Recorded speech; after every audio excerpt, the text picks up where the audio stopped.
Hello students, आज हम लोग डिस्कस करेंगे mind blowing strategy for preparing biology for NEET. तो सबसे पहले तो आपको मैं बताना चाहती हूँ कि एनसीईआरटी इज़ वेरी इंपॉर्टेंट। 100% जितने भी क्वेश्चंस आते हैं आपके नीट पेपर, बायो पेपर में, वो एनसीईआरटी से ही होते हैं। इसका मतलब ये नहीं कि एक आध क्वेश्चंस बाहर से होते हैं। Not even a single question is out of NCERT. That means you have to thoroughly revise NCERT.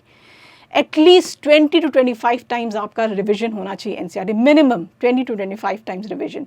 और अगर आपको लगता है 3 से 4 बार रिविजन कर लिया आपका हो गया, ऐसा नहीं है, बिल्कुल गलत है। You have to revise it multiple times and along with it you have to solve MCQs, attend mock test, और जो भी कोचिंग आप करते हो from wherever you are taking the tutorials, उसके लेक्चर्स साथ में अटेंड करना।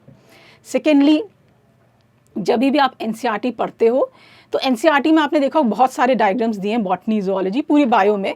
तो each and every diagram is important, उनकी लेबलिंग्स इंपॉर्टेंट है, उससे भी क्वेश्चंस आता है। इवन जो डायग्राम्स के नीचे जो कंटेंट दिया रहता है उससे भी क्वेश्चंस आते हैं। And you don't have to skip any diagram and neither you have to skip any chart और टेबल। बहुत सारे चार्ट्स और टेबल्स दिए हैं, all are equally important for NEET.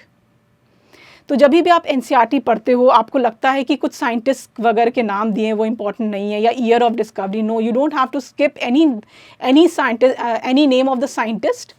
आपको कोई भी साइंटिस्ट का नाम स्किप नहीं करना, neither you have to skip the year of discovery. और चैप्टर के एंड में जो दी हुई समरी होती है, चैप्टर के एंड पे जो समरी दी हुई होती है, दैट इज़ इक्वली इंपॉर्टेंट। इस बार आपने देखा होगा 2025 में जो नीट पेपर आया था, उसमें हर यूनिट के पहले जो इंट्रोडक्शन दिया रहता है, 1 or 2 questions were frame from that introduction. So even the introduction that is given before each unit and the summary at the end of each chapter is important. So you don't have to skip any line of NCERT. ठीक है, जब भी आप NCERT पढ़ते हो तो you have to, obviously आप में से सभी स्टूडेंट्स ऑलमोस्ट अंडरलाइन करते हैं मार्कर से, पर कुछ स्टूडेंट्स ऐसे होते हैं जो हर एक लाइन अंडरलाइन करते हैं। नहीं बेटा, आपको किताब गंदी करने की ज़रूरत नहीं है, आप उन्हीं लाइंस को अंडरलाइन करिए जो आपको लगता है कि बार बार उनसे क्वेश्चंस पूछे गए हैं, या आपको लगता है कि आप भूल जाते हो, ताकि एग्ज़ाम से पहले जब आप बहुत स्ट्रेस्ड आउट होते हो, आपके पास समय की बहुत कमी होती है, तब आप जल्दी से उन लाइंस को देख सकते हो, क्योंकि आप उनको बार बार भूल जाते हो। तो आप उन्हीं लाइंस को अंडरलाइन करिए जिन पर आपको डाउट होता है, that you might not remember before the exams. ठीक है, इसके साथ साथ आप जब भी एग्जाम्पल्स पढ़ते हो, कभी कभी होता है कि आपको हर एक टेक्स्ट के साइड में स्पेसेस भी दिए हैं एनसीईआरटी में, आप देखो बहुत सारी स्पेस दी रहती है, आप इनमें भी इंपॉर्टेंट पॉइंट्स लिख सकते हो, ताकि before the exam you can do quick revision, उन इंपॉर्टेंट पॉइंट्स को आप भूल ना जाओ।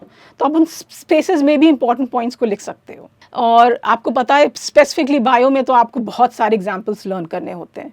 ठीक है, बॉटनी, ज़ूलॉजी, बोथ। तो मैं कुछ ट्रिक्स आपको हर एग्जाम्पल को लर्न करने के कुछ ट्रिक्स बनाइए आप।